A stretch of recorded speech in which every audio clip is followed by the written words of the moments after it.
Hey guys, welcome back to my channel. और आज की वीडियो में मैं आपको दिखाऊंगी अपना room tour. As a UPSC aspirant मेरे रूम में क्या क्या चीजें अवेलेबल हैं। उसके अलावा मैं आपके साथ शेयर करूंगी कि दिल्ली में रहने का एक मंथ में कितना एक्सपेंस आ जाता है। तो देखते हैं मेरा रूम कैसा है। चलिए शुरू करते हैं। तो ये है मेरा एंट्रेंस। मैंने यहाँ से एंट्री की है अपने रूम में। आज मैं कराने वाली हूँ अपना रूम टूर। तो सबसे पहले मैं आपको लेके आई हूँ अपनी इस वॉल के पास, जिससे मैं अपना दिन शुरू करती हूँ। बहुत ही ब्यूटीफुल कोटेशन है ये। मैं इसको पढ़कर एक रिचार्ज सा फील करती हूँ कि हाँ, मेरे को एक मोटिवेशन मिल चुका है, मुझे क्यों करना है। आप जब भी किसी चीज की तैयारी कर रहे होते हैं तो आपको ये, अगर आपको कभी भी लगे कि आपको वो छोड़ना है, तो आपके पास रीजन होना चाहिए कि आपने वो शुरू क्यों किया था। तो ये एक रीजन है जो मुझे रोज याद दिलाता है कि मुझे मैंने ये शुरू क्यों किया था। फिर चलते हैं, ये विंडो है। विंडो के नीचे एक टेबल है जिसपे मैंने अपने रिसोर्सेज को क्योंकि पास में होना बहुत जरूरी है रिसोर्सेज का। तो ये है मेरा एनसीईआरटीज का सेक्शन, जिसमें मेरी जितनी भी इम्पोर्टेंट एनसीईआरटीज हैं उनको मैंने रखा हुआ है। फिर है मेरा ये स्टैंडर्ड बुक्स का सेक्शन, जिसमें मैंने अपनी मॉडर्न हिस्ट्री की standard books, Indian economy, polity, geography, सारी चीज़ों की जो स्टैंडर्ड बुक्स है उन्हें रखा हुआ है। फिर ये है मेरे मेंस की कुछ किताबें, और ये इम्पोर्टेंट जो मैंने पहले क्वेश्चन पेपर्स कलेक्ट करके रखे हुए हैं वो है। फिर ये है मेरे नोट्स, जिन्हें मैंने खुद से बनाया हुआ है। तो ये मेरे नोट्स हैं। और ये कुछ और किताबें हैं। ये है बहुत ही प्यारा सा बोर्ड, बहुत प्यारा और बहुत इम्पोर्टेंट, क्योंकि ये मुझे रोज याद दिलाता है कि मुझे क्या क्या टास्क आज के दिन में कंप्लीट करने हैं। ये बोर्ड मुझे अकाउंटेबल करता है कि मैं कोई भी इम्पोर्टेंट टास्क आज के लिए ना छोड़ूं।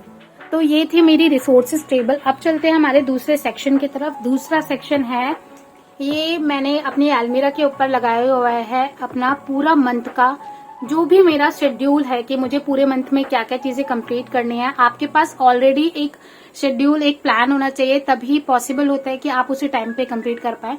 तो मैंने वीकली बेसिस पे अपना ये शेड्यूल तैयार किया है। उसके अलावा जीएस में मुझे क्या करना है, ऑप्शनल में, उसके अलावा न्यूज़पेपर, एमसीक्यूज, आंसर राइटिंग, सारी चीजें मैंने इसमें मेंशन किया है। मुझे कब टेस्ट देने हैं और कब क्या चीज करनी है, सारी चीजें मैंने इसमें मेंशन किया है। तो जब भी मैं वीक शुरू करती हूँ, इसमें से वीक 1, वीक 2, वीक 3 सारे पोर्शन पिक करके उसके बाद ही मैं अपनी पूरा वीक प्रिपेयर करती हूँ और उसी के हिसाब से पढ़ाई करती हूँ। फिर चलते हैं हमारे नेक्स्ट सेक्शन की तरफ। ये एक बहुत प्यारा सा मेरे पास पेंटिंग है। पेंटिंग कहेंगे पता नहीं क्या, मेरी फ्रेंड ने मुझे गिफ्ट किया था।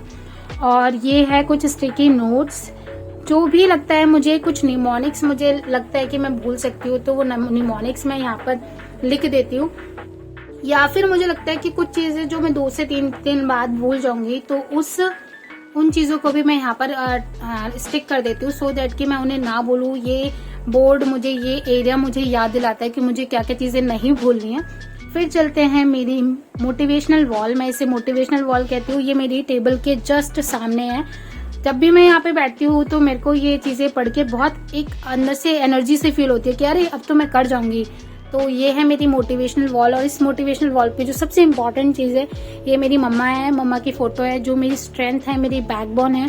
जब भी मुझे लगता है कि मुझे अब छोड़ देना चाहिए, मेरे से नहीं होगा, मेरा पेशेंस लो जा रहा है, तो मुझे ये फोटो याद दिलाती है कि मैंने ये क्यों शुरू किया था और मुझे क्यों नहीं छोड़ना है। उन्होंने जितना स्ट्रगल किया है, उनको एक स्माइल, उनको एक प्राउड मोमेंट दिलाने के लिए मैं सब कर रही हूँ। फिर आता है मेरा स्टडी टेबल, जिसपे है सारी इंपॉर्टेंट चीजें, जैसे कि मेरा ये टेबल लैंप और ये मेरा लैपटॉप, जिसपे मेरा बहुत सारा टाइम जाता है।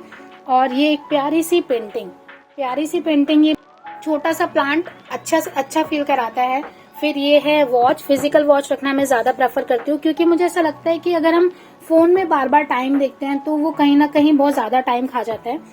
उसके बाद ये स्टिकी नोट्स, मुझे कुछ भी इम्पोर्टेंट स्टिक करना होता है तो मैं ये स्टिकी नोट्स का यूज करके इम्पोर्टेंट चीजों को तुरंत के तुरंत अपडेट कर लेती हूँ।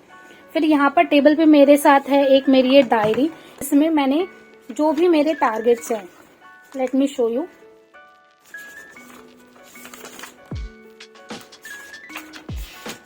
ये मेरा किस तरीके का मेरा एग्जाम का स्ट्रक्चर होने वाला है कि मुझे एग्जाम में क्या क्या रिसोर्सेज पढ़ने हैं, किस किस पेपर में GS1 में कौन कौन से टॉपिक हैं, और उनके क्या क्या रिसोर्सेज मुझे पढ़ने हैं, वो सारी चीज़ें मेंशन है। प्रीलिम्स से पहले मुझे कितनी चीज़ें कंप्लीट करनी है, प्रीलिम्स के बाद मुझे कितनी चीज़ें कंप्लीट करनी है, वही सब मेंशन है इसमें। उसके अलावा मैं हमेशा अपने टेबल पे एक सिलेबस हमेशा रखती हूँ, जिसके अंदर सारे जो एक सेग्रीगेटेड और डिटेल्ड सिलेबस है। उसके अलावा मैं अपने टेबल पर और क्या रखना प्रेफर करती हूँ, मैं आजकल आर्ट एंड कल्चर के नोट्स बना रही हूँ, तो वो मेरे ऑप्शनल का, क्योंकि मेरा ज्योग्राफी ऑप्शनल मैंने अभी स्विच किया है, तो उसके प्रीवियस ईयर क्वेश्चन पेपर्स और आर्ट जो मैं करंट अफेयर्स रिवाइज कर रही हूँ वो, और उसके अलावा जिस पे मैं नोट्स बना रही हूँ वो। उसके बाद है ये प्यारा सा प्लांट। चलते हैं हम अपने मैप्स की तरफ। ये है इंडिया का पॉलिटिकल मैप और ये है इंडिया का फिजिकल मैप। उसके अलावा ये है वर्ल्ड का पॉलिटिकल मैप, ये है हमारा अमेंडमेंट वाला मैप। तो मैप होना हमारे रूम में क्यों बहुत जरूरी है? महाराष्ट्र, बिहार के अंदर कोई भी पॉलिटिकल एक्टिविटी चल रही है तो हमारे लिए ये जानना बहुत जरूरी है कि वहाँ से कौन कौन सी रिवर बहती है, कौन कौन सी रिवर बेसिन्स बनाती हैं, इंडिया के मैप में वो किस लोकेशन पे एग्जिस्ट करता है, वहाँ की वेजिटेशन कैसी है, वहाँ की सॉइल कैसी है। ये सारी चीजें हमें किससे पता चलती हैं? पॉलिटिकल और फिजिकल मैप से। और हमारे लिए ये बहुत ज्यादा जानना जरूरी है कि कौन कौन से स्टेट किस किस कंट्री के साथ बॉर्डर शेयर करते हैं। CPEC यानी कि चाइना पाकिस्तान इकोनॉमिक कॉरिडोर जो है वो कहाँ से क्रॉस करता है, इंडिया और चाइना का डिस्प्यूट किस एरिया में चल रहा है, वहाँ पर कौन कौन सी इंपॉर्टेंट लोकेशन है। अगर हम बात करें वर्ल्ड के पॉलिटिकल मैप के बारे में, तो श्रीलंका के अंदर आपको पता है कि अभी बहुत ज्यादा फाइनेंशियल डिस्ट्रेस चल रहा है, तो श्रीलंका कहाँ पर है, इंडिया के किस लोकेशन में पड़ता है। क्वाड एक फॉर्मेशन है, क्वाड एक ऑर्गेनाइजेशन है, उसके अंदर कौन कौन सी कंट्रीज मेंबर है और उन कंट्रीज की क्या लोकेशन है, जैसे Australia, India, China, US। Russia और यूक्रेन के बीच में जो वॉर चल रहा है, ये हमारे लिए, रशिया सबको पता होगा बहुत बड़ी कंट्री है, यूक्रेन की क्या लोकेशन है वो बहुत जरूरी है जानना। नाटो ऑर्गेनाइजेशन और उससे related member location, middle east के अंदर कुछ ना कुछ आए दिन एक्टिविटीज चलती रहती हैं। अगर हम अमेंडमेंट की बात करें, अमेंडमेंट से कभी कभी डायरेक्ट क्वेश्चन आ जाते हैं, जैसा कि हम जानते हैं कि 42nd और 44th अमेंडमेंट एक्ट बहुत ज्यादा इंपॉर्टेंट है, तो उससे रिलेटेड जो आप अमेंडमेंट है उससे रिलेटेड जो इम्पोर्टेंट फीचर्स है वो हमारे लिए जानना बहुत जरूरी है। अगर कोई पॉलिटिकल जैसे एक्टिविटी चलती रहती है, कभी महाराष्ट्र में, कभी बिहार के अंदर, तो 10th शेड्यूल के अंदर जो एंटी डिफेक्शन लॉ है उसके अंदर कौन कौन से अमेंडमेंट उससे जोड़ा गया था और कौन कौन से अमेंडमेंट उससे रिलेटेड है, ये सारी चीजें हमें किससे पता चलती हैं? हमें चार्ट से पता चलती है। हम डायरेक्ट आ सकते हैं और उन्हें वहां से नॉलेज गैदर कर सकते हैं। मैं बात करूंगी कि मेरा दिल्ली में रहने का कितना एक्सपेंस आ जाता है। अगर एक नॉर्मल पीजी की बात करें, यानी कि मेरा इलेक्ट्रिसिटी बिल और पीजी का जो रेंट है एक मंथ का वो 5000 के अप्रॉक्स आता है। और खाना वगैरह जो मेरा होता है कि लंच मैंने लगा रखा है, लंच एंड डिनर, और ब्रेकफास्ट जो है मैं खुद बनाती हूँ। इस सब चीज का टोटल खर्चा आता है 3,500। और टेस्ट सीरीज, करंट अफेयर्स या फिर मुझे कहीं आना जाना है, मेरा एक्स्ट्रा स्टफ का जो खर्चा है वो होता है अराउंड 2000। तो अगर हम देखें कि एक एस्पिरेंट को दिल्ली में रहने के लिए 10,000 से 11,000 की रिक्वायरमेंट होती है। आई होप कि आपको ये वीडियो पसंद आई होगी। अगर आपको ये वीडियो पसंद आई है तो मेरे चैनल को लाइक, सब्सक्राइब और शेयर करना ना भूलें, और मेरे साथ ऐसे जुड़े रहिए। मैं आपके साथ और भी नए नए व्लॉग्स लेके आऊंगी। Thank you. As a beginner, अगर आपकी कोई भी क्वेरीज है UPSC एग्जाम से रिलेटेड तो आप मुझसे कमेंट सेक्शन में पूछ सकते हैं। Thank you.